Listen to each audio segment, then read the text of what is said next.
आए, कह रहा मेरी ही है, मैं उसी को दूंगा जो मेरे वचन को सुनेगा। कहाँ सुनेगा? मेरे पवित्र स्थान में आकर। हाँ जी, यशायाह की पुस्तक। यहोवा यूं कहता है, हाँ, आकाश मेरा सिंहासन और आकाश मेरा सिंहासन और पृथ्वी मेरे चरणों की चौकी और है। पृथ्वी मेरे चरणों की चौकी है।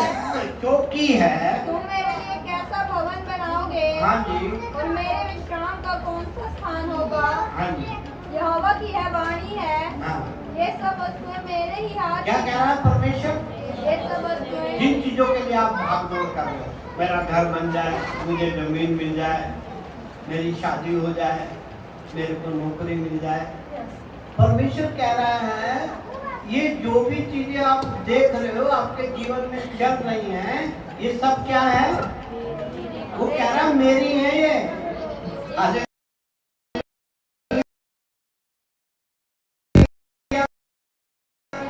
मेरी कोई चीज है, मान लो ये मेरा चश्मा है, मैं जिस मर्जी को दे दूं, कोई रोकेगा? ऐसे वो कह रहा है मेरी है। आपको ये बात समझना है। आपको आज जरूरत है कि भाई मेरे बच्चों को नौकरी चाहिए, आपको जरूरत है, आप प्रभु से मिले। हाँ प्रभु, मैंने तेरे वचन में पढ़ा है, सुना है, ये सब चीजें तेरी है, मैं तेरी बच्ची हूँ, मेरे बेटे को मेरी बेटी को अच्छी जॉब दे, इसके जीवन का अच्छा इंतजाम कर। हालेलुया। जब परमेश्वर आपको एक गारंटी दे रहा है, कह रहा है ये मेरी है, जितनी चीजें आप देख रहे हो। हालेलुया। सूरज, चांद, सितारे, बड़ी बड़ी नदियां, समुंदर, दुनिया के जितने बड़े छोटे जानवर, जितनी भी चीजें हैं, सबको क्या कह रहा है? मेरी है। आपको जो चाहिए वो मिल जाएगा। हाँ जी। और परंतु मैं उसी की ओर दृष्टि शर्त है, शर्त। परमेश्वर कह रहा है मेरी है, लेकिन शर्त यह है कि मैं उसी की ओर दृष्टि करूंगा, मैं उसी की ओर कृपा दृष्टि करूंगा जो दीन और खेदित मन का हो। जो दीन मन के, दीन का मतलब ये होता है बात को मानने का। हालेलुया। जो घमंडी है उससे वाला वो नहीं मानेगा, जो दीन है परमेश्वर के पास दीन मन के आएगा, प्रभु जी जो आप कह रहे हो वो मैं मानूंगा। हालेलुया। तो वो कह रहा है जो दीन और खेदित मन का हो। हाँ। और मेरा वचन सुनकर थरथराता हो। मेरे वचन को सुन के थरथराता हो। थरथराने का मतलब डरता हो। हालेलुया। मेरे वचन सुनकर डरने का मतलब उस पर चलने की विधियों को पूरा करता हो। हालेलुया। ये नहीं कि डर रहा है लेकिन आगे चल नहीं रहा है। हालेलुया। परमेश्वर कह रहा है कि मेरा वचन उनके लिए आग का हथौड़ा है। क्या है? उनके लिए आग का हथौड़ा है, आत्मा की तलवार है मेरा वचन, दो धारी तलवार है मेरा वचन। इब्रानी 4:12 में लिखा है, दो धारी तलवार है मेरा वचन, जिसको कहने का सुन के थरथराने का मतलब आज्ञा मानना। क्योंकि परमेश्वर का वचन जीवित और प्रबल, जीवित और ताकतवर, और हर एक दो-धारी तलवार से हर एक दो धारी तलवार के चोखा है, और प्राण और आत्मा को और गांठ को हाँ, और गूंजे को अलग करके आर पार छेदता है और मन की भावनाओं और विचारों को जांचता है। हालेलुया। मेरे आपके सब मनों की बातों को परमेश्वर जानता है, लेकिन जब हम प्रभु के पास आ जाएंगे, प्रभु से विनती करेंगे कि प्रभु मैंने तेरा वादा पूरा करा, मैंने तेरे पवित्र दिन में मैं तेरे पास आया हूँ, तो परमेश्वर आपको खाली नहीं भेजेगा। हालेलुया। आपके लिए कुछ ना कुछ अच्छी योजना बना देगा जब आप भवन में बैठो। हालेलुया। उसके पवित्र दिन में जिसमें वो कह रहा है, संत कह रहे हैं आओ हम अनुग्रह के नीचे ही आप बांध कर चले, हिम्मत करके चले, क्योंकि अब रिश्तेदार भी है, पास पड़ोस भी है, संसार भी है, दुनियादारी भी है, वो आपको आने नहीं देगा। इसीलिए वचन कह रहा है हिम्मत करके। कैसे? हिम्मत तोड़ने वाला कोई है। इसीलिए परमेश्वर इस बात पे जोर दे रहा है कि आज यही तो कारण है लोग संडे को छोड़ के चले जाते हैं।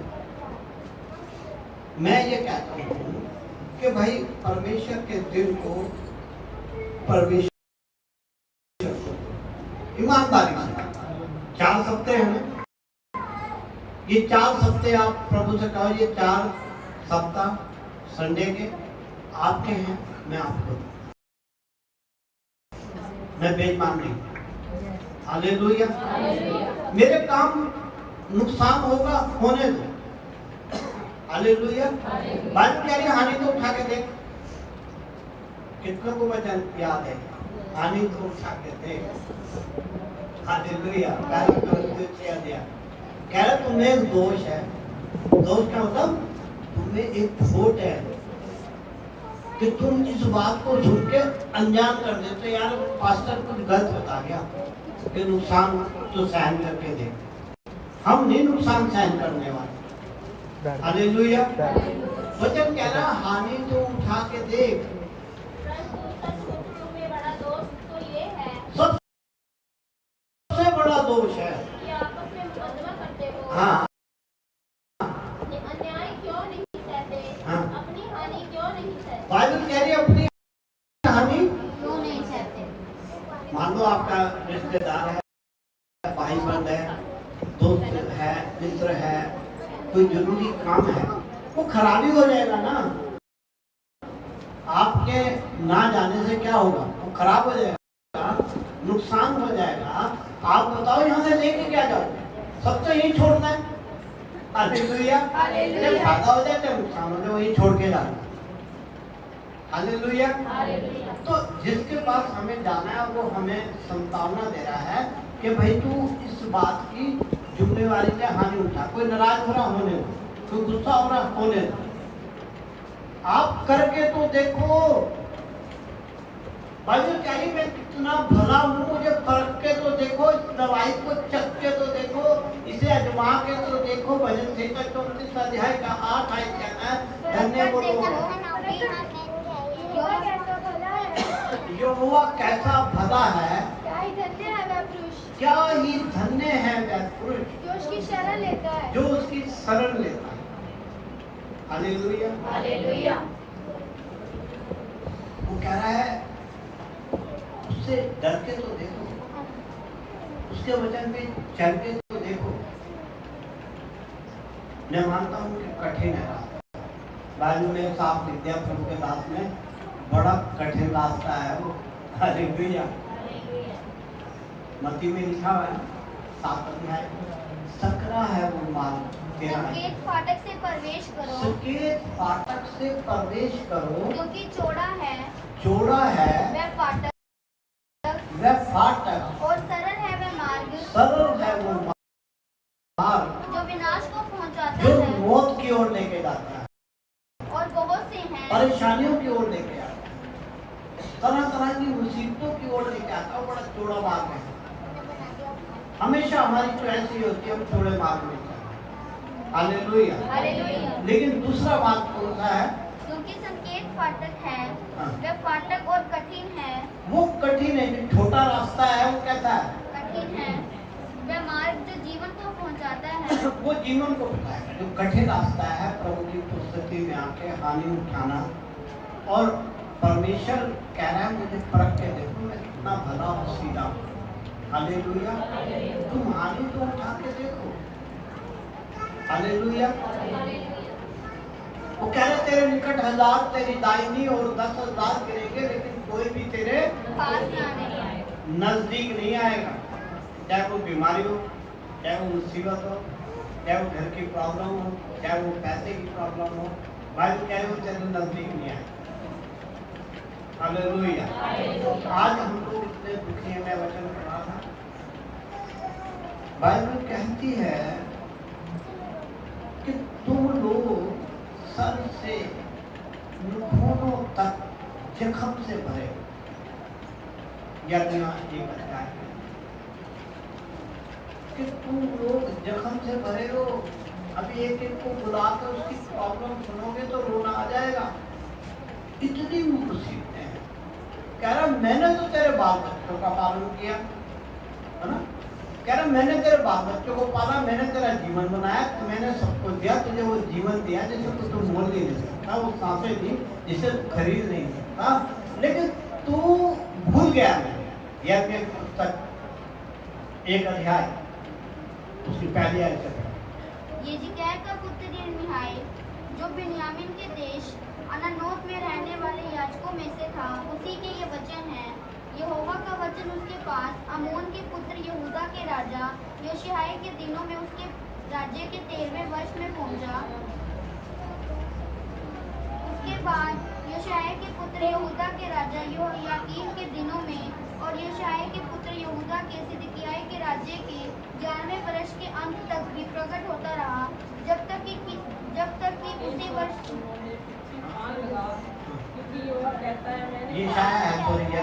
तुम बलवा करके क्यों अधिक मार खाना चाहते हो? यशायाह की पुस्तक 1 अध्याय 2 आयत से पढ़ो।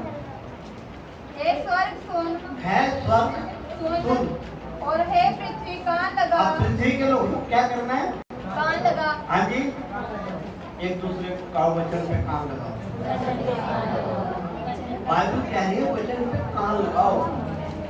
संत युग कहते हैं जैसे हम खाना जीभ से चखते हैं ना, ऐसे हम कान से परखते हैं। अगर आपने ध्यान से कान में डाला है तो आपके दिल में उतर जाएगा, आप समझने लगोगे, आपको याद हो जाएगा। हालेलुया। इसीलिए वचन कह रहा है स्वर्ग सुन, है पृथ्वी कान लगा, क्योंकि यहोवा कहता है, हाँ, मैंने बाल बच्चों का पालन पोषण किया। क्या करा? बाल बच्चों हमें बचपन से पाला, हमारे जब माँ बापों ने पाला, हमारे को इतना बड़ा करा। हालेलुया। और बचपन में एक गारंटी दी प्रभु ने, मैं तुझे बचपन से बुढ़ापे तक संभाले रहूंगा। हालेलुया। इतना वादा कर रहा है। और एक बात तो आपको और बताता हूँ, किसी शास्त्र में ऐसा नहीं लिखा कि मैंने इसे अपनी उंगलियों से लिखा है, लेकिन एक पवित्र बाइबल बताती है निर्गमन 34 अध्याय के अंदर परमेश्वर कह रहा है कि मैंने इसे अपने हाथों से लिखा है, जो हुक्म तुम्हें दिया है। फिर यहोवा ने मूसा से कहा, पहली तख्तियों के समान पत्थर की 2 और तख्तियां गढ़ ले। तब जो वचन उन पहली तख्तियों पर लिखे हैं, जिन्हें तू तोड़ डाला, वह ही वचन मैं उन तख्तियों पर लिखूंगा। अपनी उंगलियों से लिखूंगा। 31 में देखिए कैसे इसी में है। तो परमेश्वर कह रहा है कि जो वचन मैं तुम्हें दे रहा हूँ, मैं ऐसे नहीं दे रहा हूँ, मैंने अपनी उंगलियों से लिखा है। वो कह रहा है मैंने अपनी उंगलियों से उन्हें लिखा है।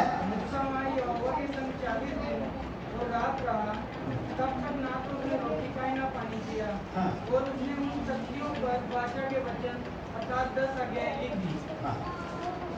परमेश्वर कह रहा है पहली तख्तियों के समान 2 और तख्तियां गढ़ी, हाँ। वो तो ऊपर अपने हाथ में पत्थर की वे दोनों तख्तियां लेकर यहोवा की आज्ञा के अनुसार सीने पर्वत पर चढ़ गया।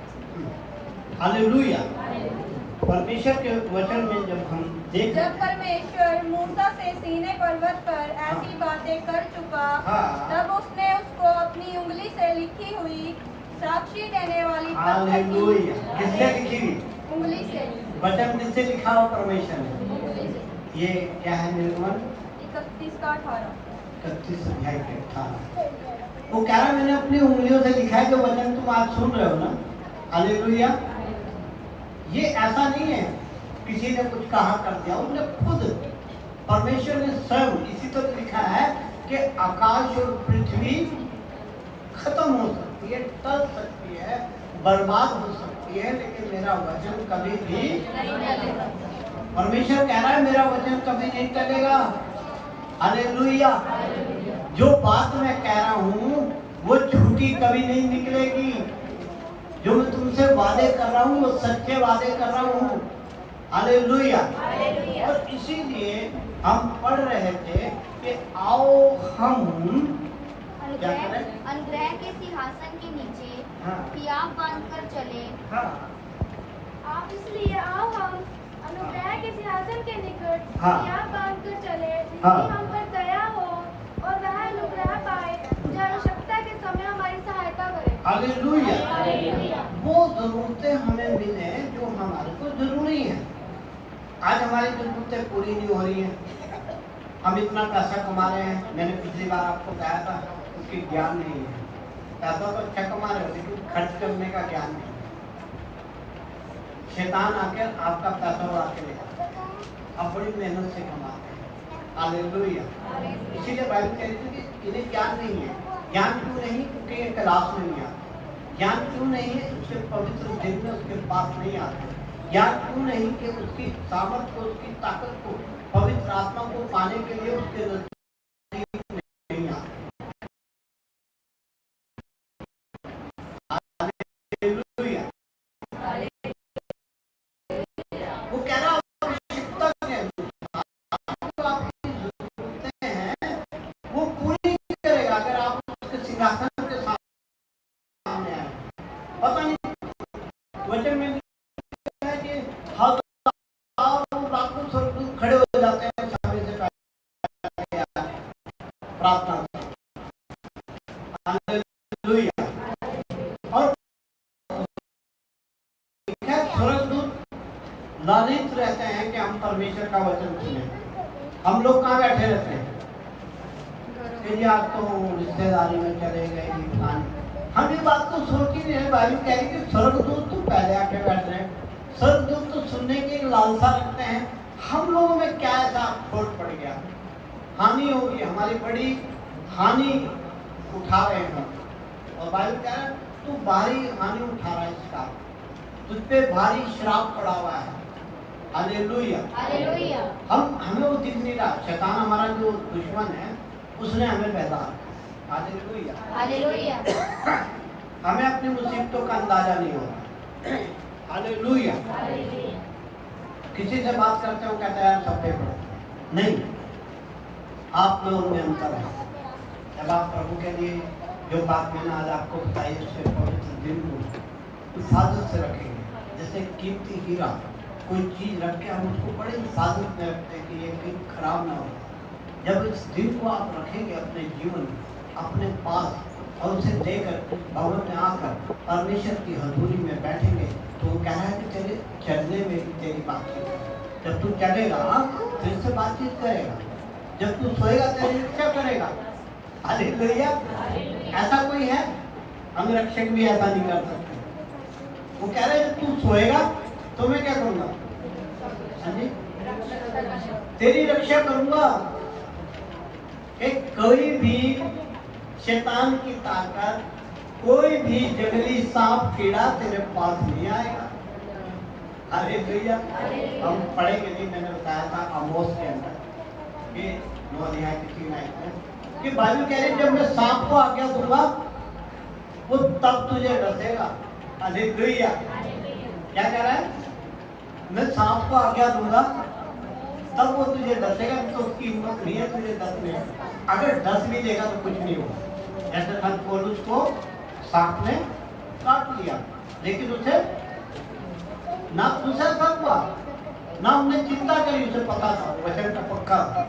जब सांप ने उसे काट लिया, हालेलुया, तो वहां के सारे देश के लोग, उस शहर के लोग, उस कस्बे के लोग, उस गांव के लोग सारे आपस में चिल्लाने लगे, घबराने लगे, उसकी ओर देखने लगे कि ये अब गिरेगा, ये अब गिरेगा, अब ये सूज जाएगा, अब ये नीला पड़ जाएगा।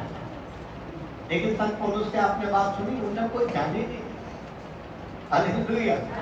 उन्हें सांप को जितना मात्र फेंक दिया, उन्हें काट दिया। तक बाइबल लिखा जो विश्वासियों को सांप में उठा दिया तो उनको हानि 16 दिया है, मात्र 16। वो उनको परमेश्वर आपके सारी कार्य करेगा। आपको किसी भी चीज का डर, मैं इसी बात नहीं कर रहा, शादी की बात नहीं कर रहा, मैं हर चीज की बात कर रहा हूँ। दुष्ट की हर एक ताकत को आपसे दूर कर देगा। आपका एक दिन परमेश्वर को देना 4 घंटे आपके पूरे हफ्ते की कवरिंग करेगा। एक हफ्ते का आपका रिकॉर्ड बना के वहां पे लिख देगा। और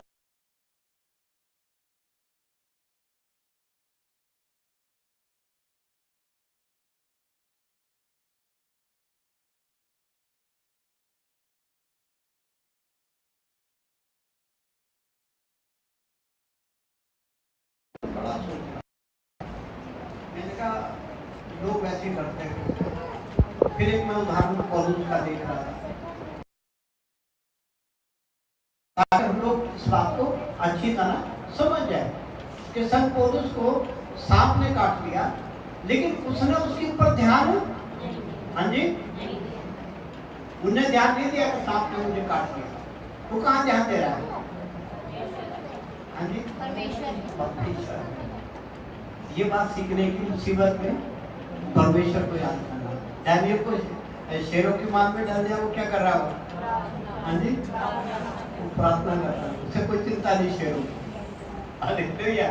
चिंता तो पिता करेगा, जो हमारा बाप है, जो हमारा पिता है, जो हमारा स्वर्गीय पिता है, वो चिंता करेगा आपकी। जब तो कह रहा सोते हुए तेरी रक्षा करेगा, आने जाने में तेरी रक्षा करेगा, अब से लेकर सदा तक तेरी। और वो रक्षा करने वाला ना कभी सोता है। किसने लिखा है? हमारा इस्राएल का परमेश्वर ना तो कभी सोता है, हाँ जी, ना कभी ऊँगता है। वो रक्षक है हमारा। हालेलुया। तभी तो बाइबल कह रही है, ना धनवान अपने धन पर घमंड करे, ना वीर अपनी वीरता पर, और ना बुद्धिमान अपनी बुद्धि पर घमंड करे तो इस बात पे परमेश्वर से जानता घमंड करे तो इस बात पे कि मैं उसे जानता हूँ, मैं उस सर्वशक्तिमान परमेश्वर को जानता हूँ, जो महासागरों को चुटू में नाप देता है। मैं उस महान परमेश्वर को जानता हूँ, जो आंधी और तूफान को एक आवाज मार के थाम देता है। मैं उस परमेश्वर को जानता हूँ, जो 4 दिन के मुर्दे से बात करके कहता है, बाहर आ जा कब्र से। मैं उसे जानता हूँ, जो अंधे की जन्म के अंधे की आंखों को छूकर उसकी आंखें लगा देता है। हालेलुया। जन्म के लंगड़ों को ताकत दे देता है चलने की। जब आपको ये बात याद होगी ना, मैं उसे जानता हूँ। Hallelujah, hallelujah. आज यही कमी, हम इतना प्रचार कर रहे हैं, बहुत प्रचार करते हैं, संडे ना छोड़ो, संडे ना छोड़ो, ना छोड़ो। लेकिन बाइबल कह रही है वो क्या हो गए हैं? हाँ जी, वो ढीठ हो गए हैं। अगर हम इसका यिर्मयाह की पुस्तक का 23 आयत पढ़ेंगे, 17 का 23, परंतु उन्होंने ना सुना और ना मन लगाया, परंतु इसके विपरीत हट किया, जिद की, ना सुने हाँ, ना ये जिद करी कि हम ना सुने और ताड़ना से भी ना मानो। हालेलुया। ये परमेश्वर प्रमाण दे रहा है कि प्रभु का दास हर वक्त चिल्लाता है, हर वक्त चिल्लाता है, अरे भाई संडे ना छोड़ा, अरे भाई संडे ना छोड़ा। कितनी भी बड़ी बात हो, एक बार आप हानि उठा लो। हालेलुया। वो टाइम लिख लेना।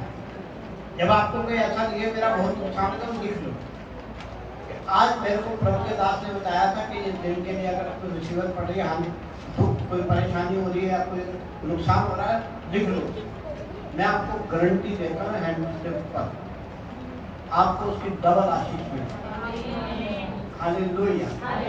अगर आपका 100 का नुकसान हुआ तो ये परमेश्वर की इच्छा 1000 दे कि 1 लाख दे। हालेलुया। जो 11 दिन का समय था ना, जब परमेश्वर अपने लोगों को लाया, तो वहां से 11 दिन का समय था। जब अपने कौम को निकाल के लाया, तो उनको जहाँ ले जाना था, परमेश्वर ने अपने दास मूसा को कहा, इनको फलाने देश में लेके जा जहाँ दूध और शहद की नदियाँ। हालेलुया। लेकिन वो कितने दिन का रास्ता था? 11 दिन का। हालेलुया। कितने साल लग गए? उनकी बदजुबानी की वजह से, उनकी जिद की वजह से, उनकी बहस की वजह से। मूसा तो कह रहा है चलो, ना जी ना, मैं अपनी ये झोपड़ी को ठीक कर दूं, ना जी ना, मैं तो मंजा कस लूं। मूसा कह रहा है चलो भाई। वो क्या कर रहा है? अरे भाई रुक जा, पास्टर रुक जा, पहले मैं अपने बच्चों से आंसू बहाकर बोलूं, बातचीत करूं, मैं अपनी बहन से मिल लूं। पास्टर की बात बताओ। बाइबल यही तो कह रही। मूसा का विरोध करते थे, मूसा उन्हें सिखाता था, पास्टर उसका विरोध करते थे, उसकी बात नहीं मानते थे। वो क्या करेगा? क्यों बोले पास्टर से धक्के से पास्टर प्रार्थना तो करा लो, काम तो प्रभु करेगा। प्रभु समझ जाएगा यार धक्के से काम कराया। प्रार्थना करना तो अच्छी बात है, वास्तु का नियम है, करते हैं, लेकिन इस जिद्दबाजी के चक्कर में उनको 40 साल तक वो रास्ता कितने साल का बना दिया? 40 साल का बना, गुस्से में कर। जब हम जिद करते हैं, आज एक कलीसिया का यही हाल है, हालेलुया। वो कह रहा है कि ये उसकी विपरीत, जबकि इन्हें बात माननी थी, हालेलुया, परंतु उन्होंने ना सुना और ना मन लगाया। बात नहीं सुनी और ना मन लगाया, परंतु इसके विपरीत हट किया कि ना सुने और ना ताड़ना को माने। हालेलुया। इसीलिए 66 अध्याय यशाया, उसका 66 अध्याय में 4 आयत से हम पढ़ते हैं। इसलिए हाँ। मैं भी उनके लिए दुख की बातें निकालूंगा। क्या करेगा? हाँ जी, दुख की बातें निकालूंगा।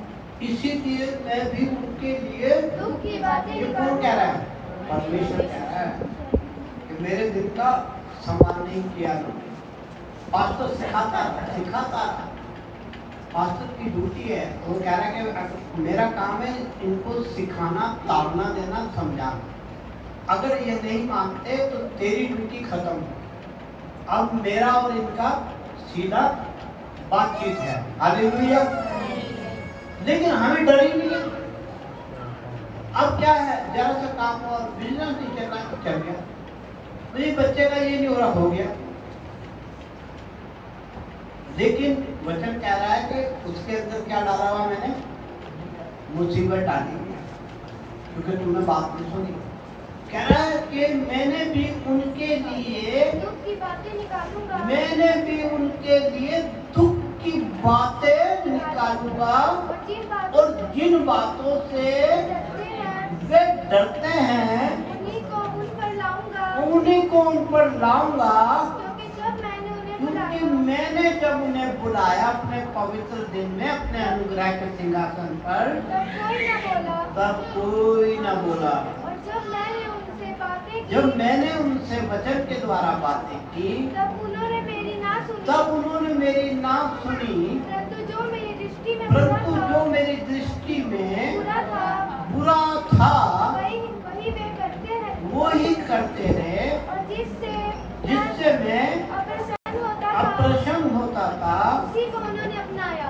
हालेलुया। क्या करा? उसी बात को अपनाया जिससे मैं खुश नहीं था। ये हमारे लिए एक बहुत बड़ा पाठ है, हमारे लिए एक बहुत बड़ी शिक्षा है कि हम इसे सीखें। मैं आपको ये बताना चाहता हूँ, सुख तो प्रभु के पास है। और यहाँ पे हम यशाया पढ़ रहे थे, वो कह रहा है बैल तो अपने मालिक को पहचानता है, गधा अपनी यशाया का अध्याय, गधा अपनी चरनी को पहचानता है, लेकिन कह रहा तू नहीं पहचान पा रहा है। कितनी मतलब बड़ी बात परमेश्वर कह रहा है। अपने मालिक को, बैल तो अपने मालिक को, और गधा अपने स्वामी की गधा अपने स्वामी को पहचानता है, स्वामी की चरनी को पहचानता है। परंतु इसराइल मुझे नहीं जानता। परमेश्वर कह रहा तू मुझे नहीं पहचानता है, मेरी प्रजा विचार नहीं करती।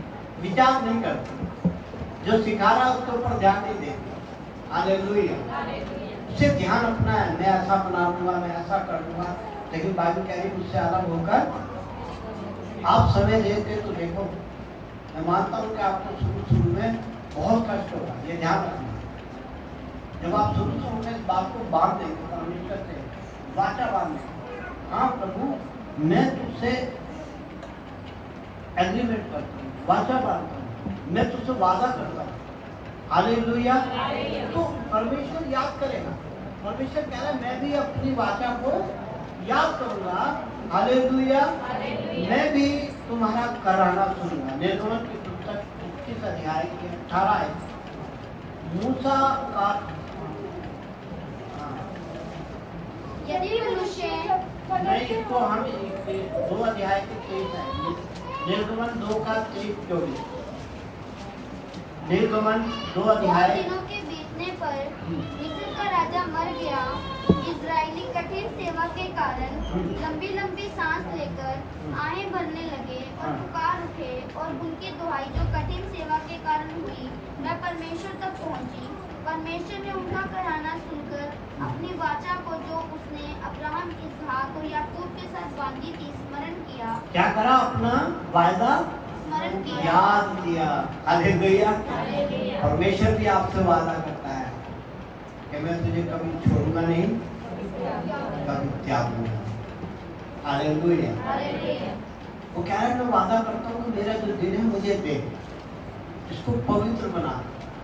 देखें, एक दिन देने से आपको कितने साल की प्रभु आशीष देता है, लेकिन वादे के मुताबिक। ये नहीं कभी दिल करा आ गए, कभी दिल करा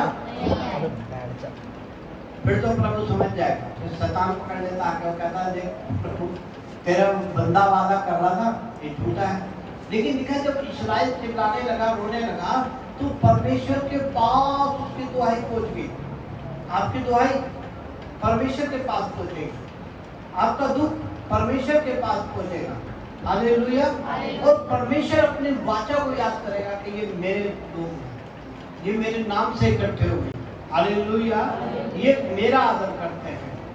परमेश्वर कहता है निर्गमन 3 अध्याय उसका 7 और से 9 तक में लिखा है। फिर यहोवा ने कहा, हाँ। मैंने अपनी प्रजा के लोग जो मिस्र में हैं उनके दुख को निश्चय देखा है। क्या करा? मैंने दुख को देखा है।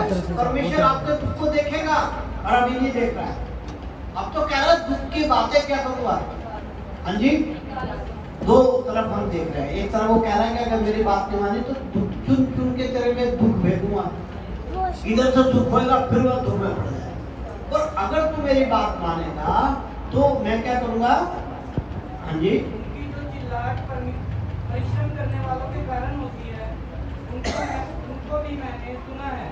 देखो दुख को देखा है और चिल्लाहट को सुना है, उनकी पीड़ा पर मैंने चित्त और जो दुख हो रहा है उस पर अपना मन लगाया है परमेश्वर। हालेलुया। आपके दुख पे मन लगाएगा परमेश्वर ने। मेरा बच्चा कैसे रो रहा है, ये कैसे परेशान है, इसकी औलाद का कहना क्यों नहीं आ रही, इसके घर में बरकत क्यों नहीं होती है, इसको संसार की अच्छी चीजें क्यों नहीं मिलती हैं। आप परमेश्वर से ईमानदार रहेंगे, परमेश्वर आपका मोहर बदल देगा। जैसे आप कहते हैं जी मेरी बेटी कहना नहीं मान रही, मेरा बेटा कहना नहीं मान रहा, मैं कहता हूँ कि सारी दुनिया आपका कहना मानने लगेगी। हालेलुया। आपसे बातें करने लगेगी, हाँ ये प्रभु का बंदा है भाई, तो आपको भी गुजारिश करेंगे भाई हमारे लिए भी कुछ ऐसा कर दे। तो आनंद मना रहा, तो खुशियां मना रहा, हमें भी कुछ ऐसा कर दे। हालेलुया। परमेश्वर आपको एक आशीष का मूल बनाएगा। और बाइबल कह रही है जब तू मेरे पास आएगा तेरा काम हट जाएगा। फिर जो तुझे कोसेगा, हाँ जी, वो श्रापित हो जाएगा। और जो तुझे देख के खुश होगा, आनंद मनाएगा, उसे आशीर्वाद दे दूंगा। परमेश्वर कह रहा है तुम्हारी ड्यूटी खत्म, मेरी ड्यूटी शुरू। लेकिन तुम्हें क्या करना है, मेरा पवित्र दिन क्या करना है, मुझे देना। यशायाह 58 के अंदर लिखा है यदि तू विश्राम दिन को शुद्ध ना करे, विश्राम दिन को, परमेश्वर के इस पवित्र दिन को अशुद्ध ना करे। अशुद्ध कैसे करते हैं? उस दिन आते हैं आप तो चले गए अपने रिश्तेदारी, अपनी मजबूरियों में, लेकिन प्रभु का दिन क्या कर गए? हाँ जी, अशुद्ध कर गए। हालेलुया। प्रभु कह रहा है मेरे दिन को अशुद्ध कर गए। आज ये रिश्तेदारी में गए, चाहे ये कहीं गए हैं, लेकिन मेरा दिन इन्होंने क्या कर दिया है? अशुद्ध कर दिया है। बाइबल कह रही है उसके दिन को अशुद्ध ना करे। अर्थात मेरे उस पवित्र दिन में अपनी इच्छा पूरी करने का यत्न ना उस करे, पवित्र दिन में अपनी इच्छा पूरी करने की, यत्न ना करे। हाँ, अपनी इच्छा पूरी करते हैं। आज मेरे को कहाँ जाना है? अरे प्रभु की इच्छा पूरी करो। उसकी इच्छा यह है कि मेरे अनुग्रह के सिंहासन के सामने आए, और वो परमेश्वर इतनी आशीष आपके लिए लेके आता है। लेकिन क्या मिलता है? यहाँ बंदा ही प्रार्थनाएं कर रहा है, भवन आया नहीं। हालेलुया। और उसकी सारी जरूरतें कहाँ लेके आया है? प्रभु अपने सिंहासन पे रख के बैठा हुआ है। लेकिन बंदा क्या पास्टर जी मैं तो बहुत प्रार्थना करता, अरे प्रार्थना करता संडे को तो तू आता नहीं, ये नहीं पता कौन सा संडे तेरा सामान सारा पूरा पैक होके आया और परमेश्वर के आज बेटा आज के दिन तू देगा ना। परमेश्वर को पीछे शैतान है, वो भी तो कहता है प्रभु पर्दा तो डाल इसके ऊपर, इसके काम को तो रोक, ये तेरी बदगोई करेगा, ये तेरे दिन का आदर नहीं करेगा, ये तेरे कामों में आगे नहीं बढ़ेगा, तू एक बार इसमें मुसीबत तो डाल के देख। हालेलुया। लेकिन बाइबल कह रहा धन्य है जो मुसीबत में कहते हैं मेरा प्रभु मेरे साथ है। हालेलुया। कह रहा है कि उस पेड़ के समान है जिसके पत्ते कभी मुरझाते नहीं। इसीलिए बाइबल कह रही है कि तुम इतना क्यों गिर चुके हो। एक बैल का उदाहरण दे रहा है, जानवर है, कितना मारने वाला बैल है, अगर उसका मालिक आके उसे पकड़ता है तो उसे नहीं मारता। गधा कहते हैं काम में गधा है, गधा कह रहा वो भी तुमसे अच्छा है, अपनी चरनी को पहचानता है, कह रहा तुम मुझे नहीं पहचान रहे। हालेलुया। भाई सब कुछ देने वाला मैं हूँ, सारी आशीषों का वारिस मैं हूँ, सब चीजें मेरी हैं। अगर तुम मेरी बात सुनोगे तो मैं अपनी कृपा दृष्टि तुम पे बनाऊंगा, तुम्हारे अन्न पर, जब पर, संतान पर, वहीं खेत पर आशीर्वाद, आशीर्वाद, आशीर्वाद। इसीलिए हमें इस दिन का सम्मान करने से एक बात आपको और सिखाता हूँ कि अपने घरों में भी प्रार्थना करें। इस दिन के लिए करके देखें। मेरे कहने से आप इस दिन को मांगना शुरू कर दें। आप जब भी प्रार्थना करते हैं प्रभु से मांगते, प्रभु मैंने तेरे दास से सुना था ये दिन तेरा है, अगर मैं नहीं गया तो मैंने तेरे दिन को तेरे विरुद्ध पाप किया है, अशुद्ध किया है। हालेलुया। प्रभु जी मुझे अपने दिल से जोड़ के रख, मैं तेरे पवित्र दिन में कोई भी काम उसको पीछे करूँ। हालेलुया। देखिए आप प्रार्थना करेंगे तो प्रभु आपको, आप समय से पहले आके हम प्रार्थना करेंगे। हालेलुया। जैसे मैं हमेशा आपको एक चर्च के बारे में बताता हूँ, बहुत समय की बात, मैंने ऐसा चर्च ही नहीं देखा अपनी जिंदगी कि वहाँ जितने भी लोग, मैं पास्टर जी के साथ बैठा था, मैंने वचन देना था तो मैं अंदर के शोरूम में बैठा होता, जो उनका किचन टाइप होता है, डाइनिंग रूम क्या कहते हैं, तो वहाँ चर्च खुला हुआ था। तो मैं ये देख रहा था जो भी आ रहा है वो किसी से बातचीत नहीं कर रहा है, वो तो आगे अपनी जगह लेके घुटनों के बल प्रार्थना में लगा हुआ है। हालेलुया। और पास्टर जी जब पहुंचे टाइम पे तो चर्च भरा हुआ था। मैं भी उनके बीच में, मेरे को बिठाया उन्होंने कि पास्टर जी आए हमारे बीच में, तो मैंने वहाँ वचन भी शेयर करा। लेकिन मुझे ये बात इतनी मेरे मन को लगी, इतनी मेरे मन को लगी, मैंने कहा चर्च के अंदर ऐसे लोग होंगे, किसी से भी बातचीत नहीं, बहन जी कहते हैं, परजाई कहते हैं, ढिमकाना